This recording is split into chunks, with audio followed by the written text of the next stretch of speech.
Closing arguments for the capital murder trial of James Staley will begin Monday morning. Good evening, Texel. I'm Ashley Fitzwater. Staley is accused of killing 2-year-old Wilder McDaniel in his Wichita Falls home. Alyssa Osterdock has been following this trial in Fort Worth. And Alyssa, the state rested a little before noon, followed by the defense at 4 o'clock. Now, before the state rested its case earlier today, the jury heard from board-certified Dr. Suzanne Daigle. She's a pediatrician and a board-certified child abuse pediatrician at that. She documented what she called abnormal injuries on Wilder McDaniel after his death that included the petechiae, bruising, and abrasions. Dr. Daigle said in a death caused by a fall, she would expect to see skull fractures or bleeding in the brain, neither of which Wilder had.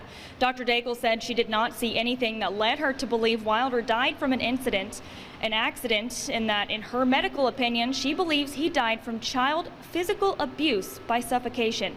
Then finally, after 8.5 days of testimony, the state rested its case just before noon today. The defense then called its first witness, a paramedic named Nathan Scott, who responded to Staley's house the morning Wilder was found dead.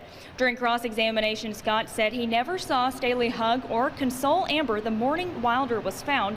After lunch, the defense called a pediatrician, Dr. John Galazic, to testify. However, the defense hit a roadblock when they forgot to inform the state about Dr. Galazic 36 hours prior to testifying, an idea that was first presented by the defense and agreed upon by both sides. After searching for Dr. Galazic, Judge Young recessed the court only to find the witness had been sitting in the courtroom the whole time. After the recess, he testified in regards to a study from 2017 that says 1,000 kids visit the ER every year with concussions that led to death. He also said he recommends the transition from a crib to a bed once a child reaches 35 inches or when the child's chest reaches the top of the crib. Crime scene analyst James Varnon was the next witness. Mark Daniel then asked Varnon if he believes evidence items should be packaged separately. That's all circling back to the 3 items from the crib that were packaged in the same bag. During cross-examination, several objections were thrown back and forth, and even a small argument broke out between the defense and the prosecution. Now, after it was all sorted, the defense then rested their case, and the jury was dismissed until Monday morning. Lawyers will meet with the judge tomorrow for a charge conference, while closing arguments are set to begin Monday morning at 9 a.m.